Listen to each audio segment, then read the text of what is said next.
Hola a todos, buenos días. Vamos a empezar nuestra sesión el día de hoy y les voy a abordar el tema de la independencia de México. Así que vamos a hablar sobre eso. Resulta ser que el día martes y el día miércoles tuve clases presenciales con, no sé si con todos ustedes o con algunos de ustedes o la mayoría de ustedes. Y para los que están en modalidad virtual y no pudieron asistir, el día martes y miércoles estuvimos abordando los temas de las causas de la llegada de los europeos a América, los viajes de Cristóbal Colón, y hablamos también de los viajes de expedición de la conquista de México, es decir, los tres viajes que realizaron Francisco Hernández de Córdoba, Juan de Grijalva y Hernán Cortés, y cómo fue la conquista militar,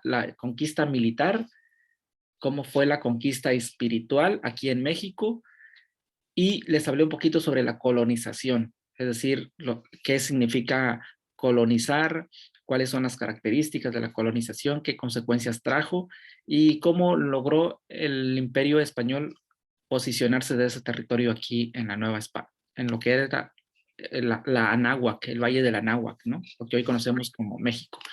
Bueno, después de 300 años que vivieron los españoles aquí en México, más de 300 años, casi 302 años aproximadamente, llega un momento en que la gente de aquí de nuestro país, nuestros ancestros, se independizan de ellos. Pero bueno, vamos a ver cómo fue la independencia, qué dio origen a la independencia de México.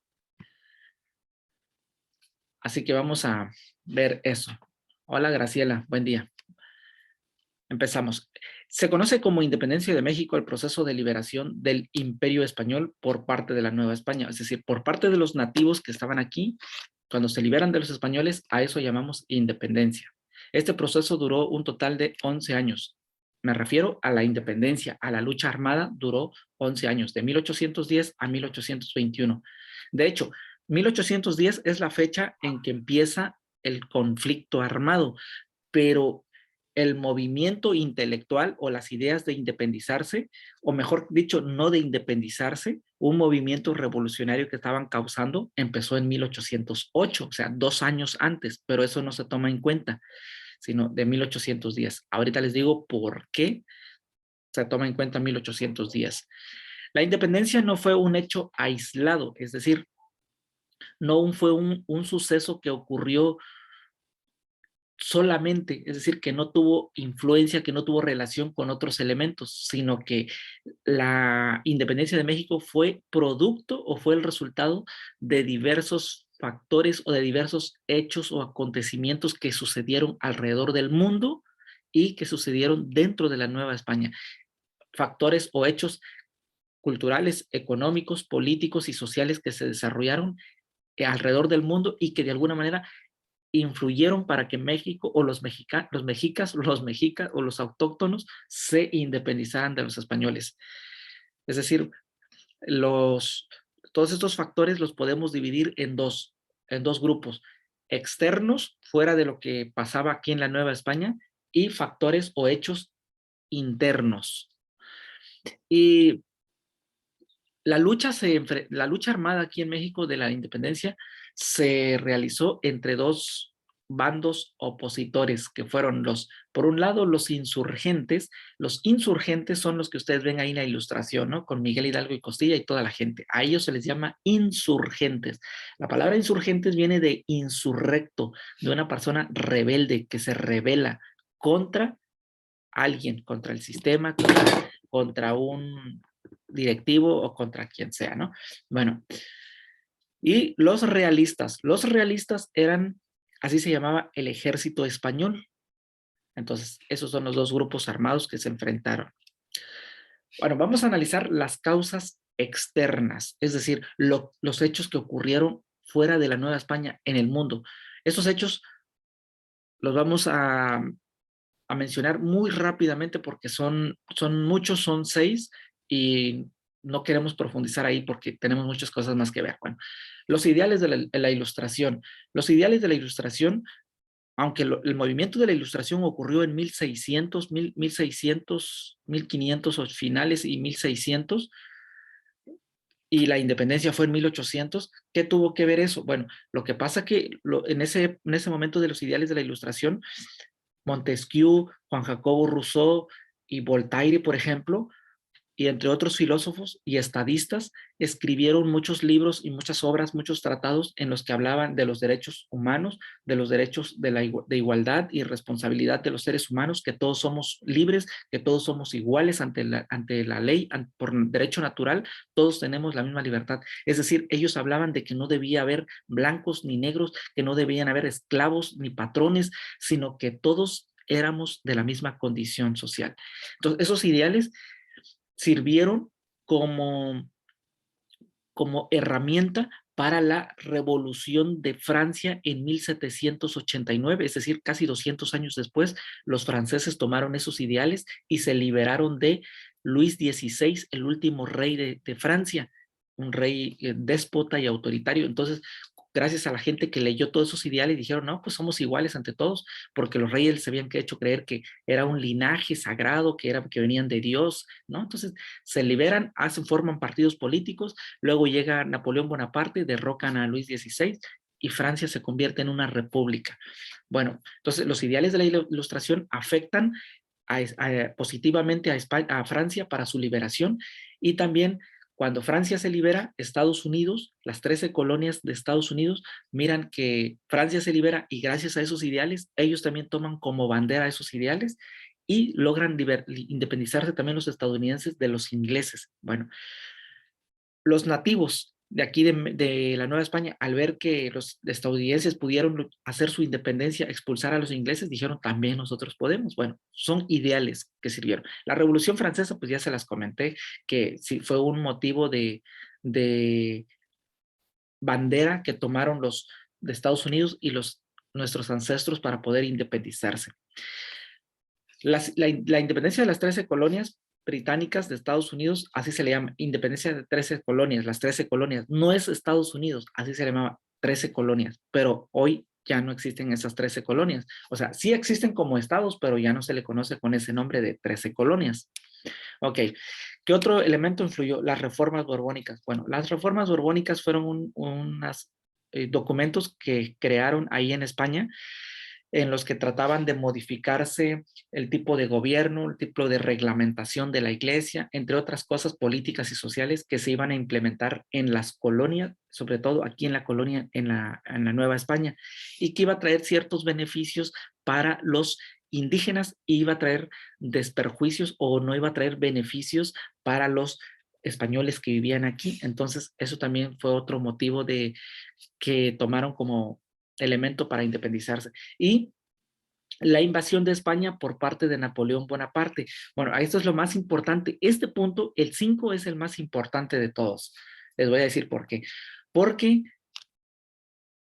el rey de España en 1806, 7, 1808 era Fernando VII. Y Fernando VII era el rey que regía aquí desde allá de España. Aquí había un virrey. Entonces, Fernando VII mandaba órdenes al virrey de aquí y decía cómo se debía organizar la Nueva España aquí en México.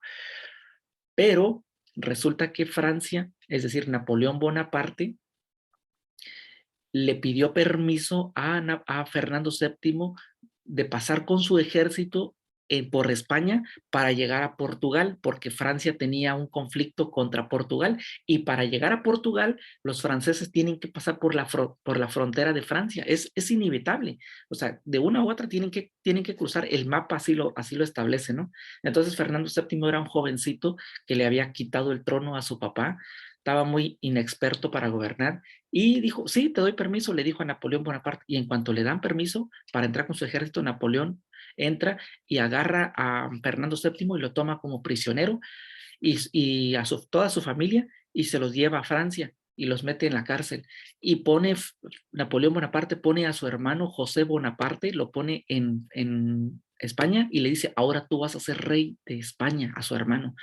Entonces, los españoles estaban siendo gobernados por un rey de Francia o por una persona de Francia, y esa noticia vino hasta aquí a México, y entonces los criollos los de la segunda clase aquí, porque los primera clase eran los peninsulares, eso lo vimos ayer, peninsulares, los españoles estaban en la cúspide, segunda clase, en el segundo puesto estaban los criollos, segunda categoría, y luego estaban los mestizos, y luego los indígenas, y luego los esclavos o negros al final, ¿no? Entonces los criollos dijeron, pues ya se llevaron a nuestro rey prisionero a Francia, ¿y ahora qué hacemos? Eso fue en 1808.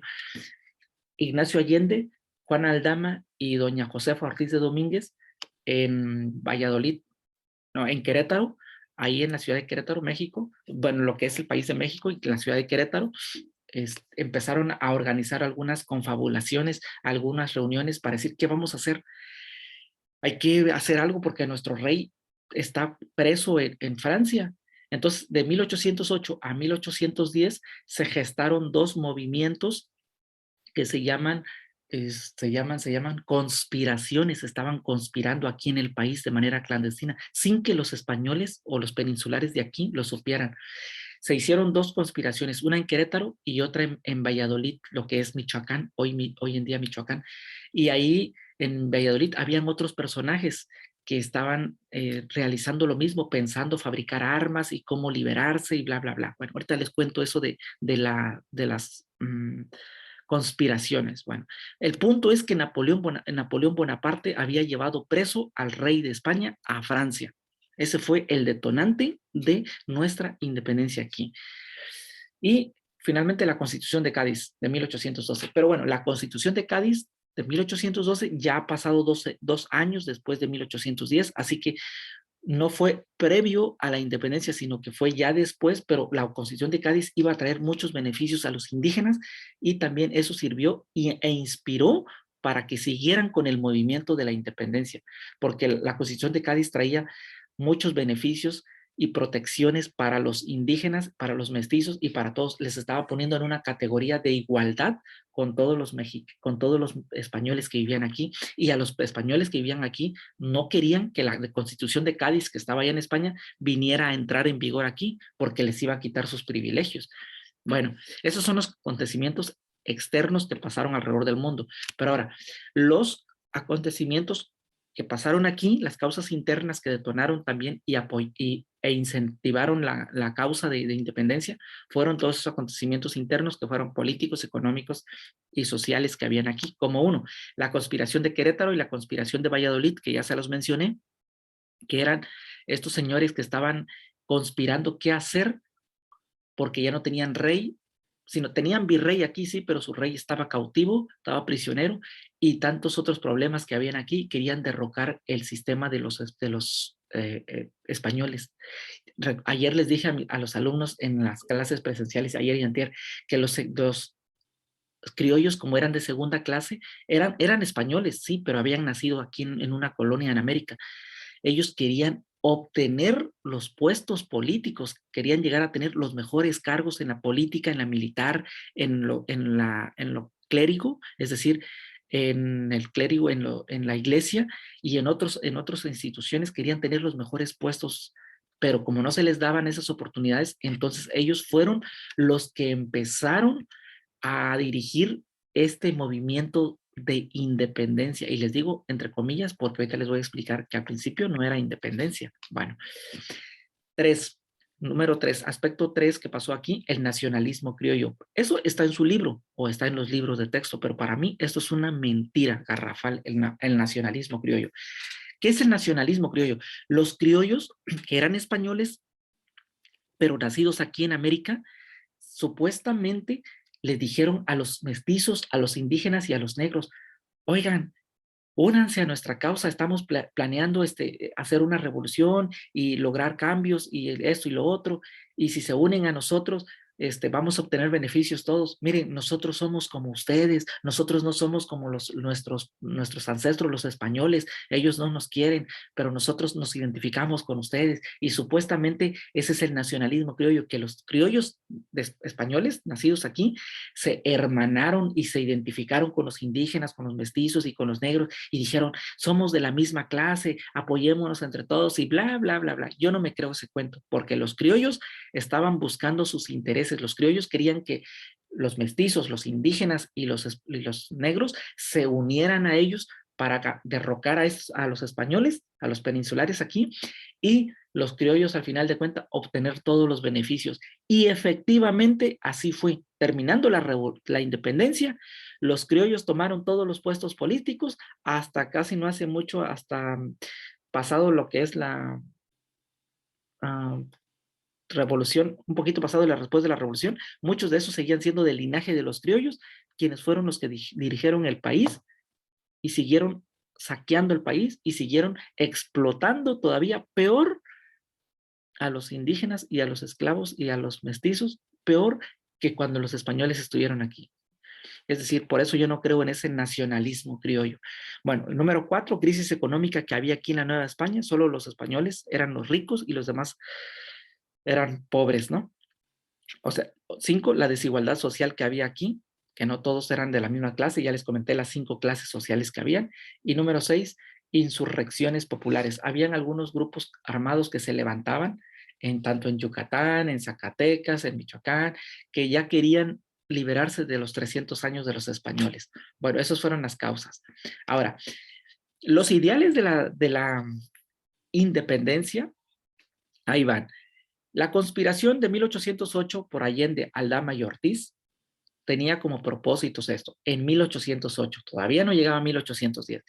Estos señores, Aldama, Allende y Ortiz, la señora Josefa Ortiz de Domínguez, ¿qué querían cuando estaban conspirando en Querétaro y los conspiradores de Valladolid? ¿Qué querían? Número 3, querían 3 cosas. Restitución de Fernando VII a la corona española. ¿Ok? Ese era el ideal número 1. Es decir, que Fernando VII fuera liberado de Francia y que volviera a gobernar en España. Eso significaba que los criollos no querían independizarse de España. No, no se querían independizar de España. Los criollos querían seguir perteneciendo a España. Es decir, que la Nueva España siguiera perteneciendo a España, pertenecer a la corona española. Querían solamente quitar a los peninsulares y subir ellos a los puestos, pero querían seguir perteneciendo a España. Número 2, acabar, estos señores, los de la conspiración de Querétaro y de Valladolid, querían acabar aquí en la Nueva España con el mal gobierno que tenían los peninsulares, con ese, supuestamente quitar ese mal gobierno y poner un buen gobierno, supuestamente, pero querían acabar con ese mal gobierno. Y número 3, sustituir ese mal gobierno que había en la Nueva España, es decir, a los peninsulares, cambiarlos y poner en su lugar a un criollo, mestizo o un indígena que pudiera llegar a dirigir aquí los puestos políticos, como ser virrey, pues exactamente, esa era la idea que ellos tenían. A ver, de 1808 a 1810, ¿en algún momento se habló de independencias que querían ya no pertenecer a España? No, jamás, jamás los españoles, este movimiento de supuestamente independencia no se llamó independencia sino hasta más después. Bueno, entonces, pero como a Allende, Aldama y a Ortiz y a los conspiradores de Valladolid nadie los conocía, entonces ellos, Allende, dijeron, invitemos a Miguel Hidalgo y Costilla porque a él lo conoce la gente, como él es sacerdote, él ha viajado por varios partes de aquí de México y a él lo conocen, entonces lo invitemos a él y él que haga el movimiento y que llame a la gente para que nos unamos en la lucha y derroquemos a los españoles, pero para quitarle los puestos, no para independizarnos.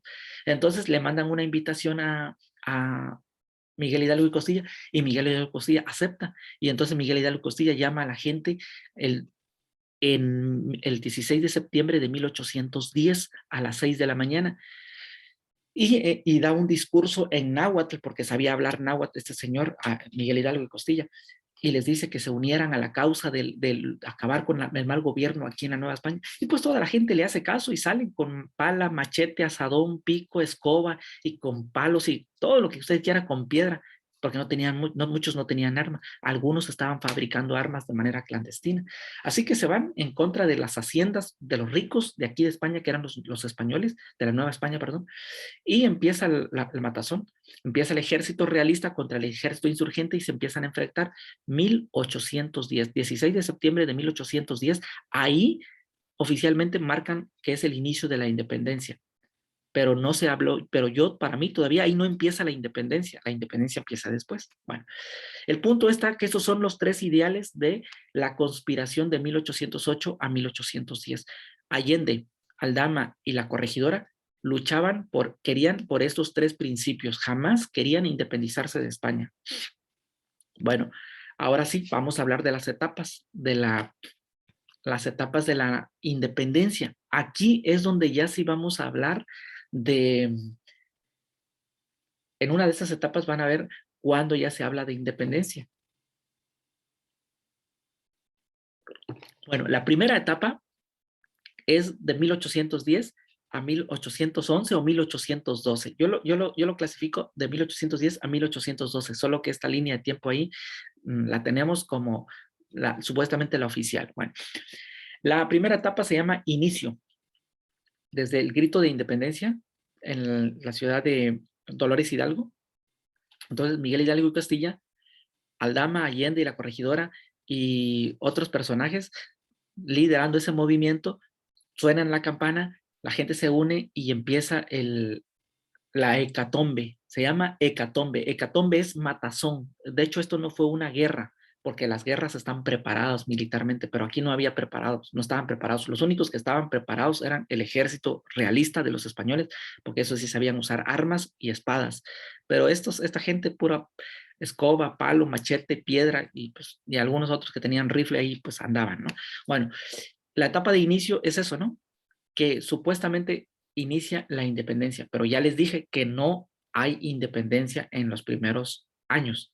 Bueno, empieza la gente de México, los indígenas y los mestizos estaban matando y querían acabar con los españoles, pero ellos no estaban hablando de independencia, aunque psicológicamente estos líderes les empezaron a decir, sí, nos vamos a independizar supuestamente. Se iban a independizar de aquí, pero de las personas que los dirigían, pero no se iban a independizar de España. Bueno, pasamos a la etapa número 2. La segunda etapa se llama organización, va de 1812 a 1814 o hasta 1815. Ok, pero ¿por qué hay una segunda etapa?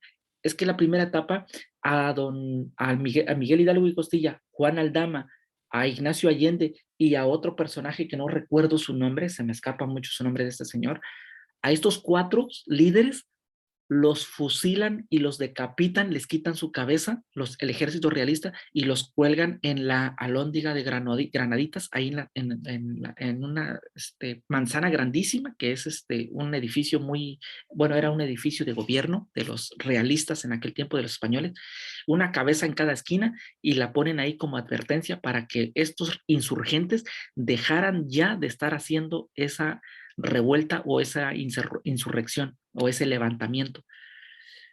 Entonces se acaban los líderes, los fusilan y entonces del mismo movimiento surgen otros personajes. Surge José María Morelos y Pavón y otro personaje que se llama Ignacio López Rayón. Ignacio López Rayón toma el mando y dice, yo voy a dirigir el movimiento, y el segundo a cargo era José María Morelos y Pavón. Y bueno, se llama organización porque aquí Morelos, que era un intelectual, era un erudito, era un criollo, por supuesto, dice, a ver, momento, ¿por qué estábamos luchando estos 2 años? No, dice, no tiene ningún sentido estar luchando por nada, vamos a organizar este movimiento, a ver, nos vamos a sentar y vamos a redactar, vamos a escribir, y empieza a escribir, y escribe un documento que se llama Sentimientos de la Nación. Podríamos decir que esa es la base de la primera constitución o de nuestra constitución que tenemos, porque en los sentimientos de la constitución se redactan 14 principios o 14 artículos, y uno de esos artículos decía, el más importante, que se querían independizar, queremos una América, no dicen México, sino todo el continente americano, queremos una América libre soberana, independiente de la corona española. Hasta ahí, en ese momento, es cuando se habla de independencia. Es decir, que el padre de la independencia debería ser don José María Morelos y Pavón, porque él es el primero en mencionar la palabra independencia de la corona. Es decir, ya no queremos saber nada de España, ni económica, ni política, ni social, ni administrativamente.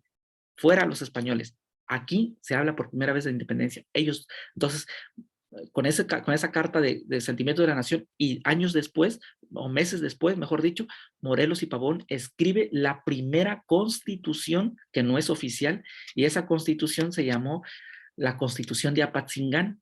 Ahí en la ciudad de Apatzingán escribe un documento como tipo constitución, pero no entró en vigor porque había guerra, pues había matazón, entonces no se tomó en cuenta. Pero años después, como en 1814, fusilan a José María Morelos y Pavón, solo queda vivo Ignacio López Rayón, y llegan a su auxilio de Ignacio López Rayón, porque ya no estaba Morelos, llega Vicente Guerrero y Francisco Javier Mina. Esa es la tercera etapa. A esta tercera etapa se llama resistencia. Ellos empiezan a resistir los embates. Sí, Victoria, me estoy dando cuenta, pero no te preocupes, mantente aquí cuando puedas. Y si te sales, pues te vuelves a conectar, por favor. Ya vamos a terminar nuestra sesión. Entonces, Vicente Guerrero y y Francisco Javier Mina toman el mando junto con Rayón, siguen resistiendo los embates de los realistas. Y luego, para no hacerlo tan largo este movimiento, para este proceso, iban ganando, tuvieron muchas victorias estos tres personajes, estos tres insurrectos. Y el que dirigía a los realistas era Agustín de Iturbide. Pero para dar paso a la etapa número 4, a la fase, a la etapa de la consumación, el ejército realista de los españoles vio que ya era imposible, que iban a ganarles a los insurrectos. Entonces, hay quienes dicen que el virrey le tramó un plan a Agustín de Iturbide y le dijo, ve a hacer las paces con Vicente Guerrero y con Rayón y Mina. Pero hay otra versión que dice que Vicente Guerrero y su equipo de los insurrectos mandaron a una joven mestiza o criolla, pero dice que muy guapa, le dijeron, ve y enamóralo o sedúcelo a Iturbide, y de tal manera que cambie sus ideales y que se una a nuestro movimiento, a nuestra causa. El punto es que Agustín de Iturbide acuerda un lugar, hora y momento para reunirse con Guerrero, con Mina y con Rayón, y les dice, vamos a hacer las treguas, vamos a hacer una paz. ¿Qué les parece si ya calmamos el conflicto? Para eso ya estamos hablando de como 1900, de 1818 a 1821, la fase de la consumación. Hubo embates, sí, pero ya estamos hablando de este encuentro en 1821. Y sí, acuerdan ese día, fue el día el 24 de febrero de 1821. Ahí se firmó el Plan de Iguala. Es el Plan de Iguala que viene siendo como la acta de la independencia, aparentemente. El Plan de Iguala fue en Iguala Guerrero el 24 de febrero. Entonces, estos personajes se encuentran ahí en un lugar, en un cerro, se dan el abrazo y le ponen las armas y dicen, ya, paz. Y montan sus caballos y salen rumbo a la Ciudad de México y entran por todo lo que es el centro histórico de México y gritando que se acabó la guerra. 24 de febrero de 1821. Por eso el 24 de febrero celebramos el Día Día de la Bandera. Y ahí entraron con una bandera ellos, con la primera bandera de México, que tenía 3 colores, verde, blanco y rojo. Pero esos 3 colores significaban las 3 garantías. ¿Cuáles eran las 3 garantías que habían firmado un documento ellos ahí en el Plan de la Iguala? Porque se firmó el Plan de Iguala, un documento en 1824. Era número, primer principio era igualdad. Es decir, todos los que vivían a vivir en América iban a ser iguales, ya no iban a haber clases sociales, no iban a haber negros, ni mestizos, ni indígenas, ni criollos, ni peninsulares. Número 2, religión, que la única religión que iba a existir iba a ser la católica, apostólica y romana. Y número 3, la otra señal de la bandera, la otra franja, era independencia. Es decir, ya no iban a depender de España, sino que iban a hacer un territorio libre, soberano y autónomo en lo social, político y económico. Esas eran las 3 garantías y cada uno de esos cada uno de esos colores de la bandera significaba eso. Eso es lo que representan los colores de la bandera. Entonces, aparentemente se acabó la guerra, pero eso no sucedió, jóvenes, sino que España no reconoció que la Nueva España se haya independizado. Por lo tanto, este territorio, según para los españoles, seguía siendo de ellos. Entonces, ¿cuándo se logró ya la firma así oficial de que México era libre? Pasó todo 24 de febrero de 1821, pasó febrero, marzo, abril, mayo, junio, julio, agosto, septiembre, 27 de septiembre de 1821, de ese mismo año, después de 7 u 8 meses, mandaron a un personaje de allá de España que se llama Juan O'Donojú, y don Juan O'Donojú vino y llegó a Veracruz, y del puerto de Veracruz empezó a irse en caballo rumbo a la Ciudad de México. Fueron a su encuentro Guerrero, Iturbide, Mina y Rayón y muchos otros personajes fueron a encontrar a Juan O'Donojú, y ahí en Córdoba, Veracruz, don Juan O'Donojú dijo, ya no quiero llegar hasta México, ¿por qué no nos sentamos aquí y aquí firmamos el acta de independencia? Perfecto. Entonces ahí firman el acta de independencia y ahí está el documento que se llama Tratados de Córdoba, porque se firmó ahí en Córdoba, Veracruz. Los Tratados de Córdoba son los que ya le dan el carácter de legitimidad de independencia a México, y reconoce ese Juan de O'Donojú, era como un secretario, y decía, reconocemos que México es libre, una nación independiente y pueden hacer lo que quieran, ya no pertenecen a España, punto y final. Entonces, a partir de ahí, ya con esos tratados de Córdoba, regresan a México triunfantes y victoriosos ya después de esta guerra. Pero ahí hubo un gran problema, porque después, bueno, ¿y ahora quién va a ser presidente? ¿Vamos a tener presidente? ¿Vamos a tener reyes, monarcas? ¿O vamos a tener emperadores? ¿O cómo va a funcionar el país? Pues de ahí hubo todo un rollo de 1821 hasta 1824. Tuvimos un imperio. México tuvo un acta de imperio porque Agustín de Iturbide a la brava se impuso y se coronó él mismo como emperador, mientras que los realistas, mientras que los insurrectos, como todavía seguían ¿cómo se llaman? Esas ideales políticos, estaban viendo cómo iban a ser las elecciones para nombrar presidentes o monarcas, pero Agustín de Iturbide les ganó y se autoproclamó como virrey, como emperador, y salió todo su ejército de Iturbide gritando por las calles, tenemos emperador, pero eso no duró hasta 1823, más o menos, y de ahí empezaron a hacer elecciones para 1824. Ya México hace sus elecciones y toman su primer presidente, que fue Guadalupe Victoria, primer presidente. Pero antes de presidente tuvimos un emperador que fue Agustín de Iturbide, pero a él lo decapitaron, a él lo fusilaron porque estaba haciendo mucha corrupción aquí en México, estaba traicionando a la patria, entonces lo expulsaron, e incluso le dijeron, vete a Italia, al extranjero, y te vamos a estar pagando tu mensualidad como emperador, pero vete, pero no vuelvas, porque si vuelves te fusilamos. Y pasado el tiempo de allá de Italia regresó, entró por Tampico, Tamaulipas, lo aprendieron y lo fusilaron. Y ya después de que se instauró la República, pues ya 1824, México tiene otra historia, que eso sería como la historia de México parte 2, pero eso ya es en otra clase, si es que tienen ustedes, si no, ya hasta aquí nada más terminamos nuestras sesiones.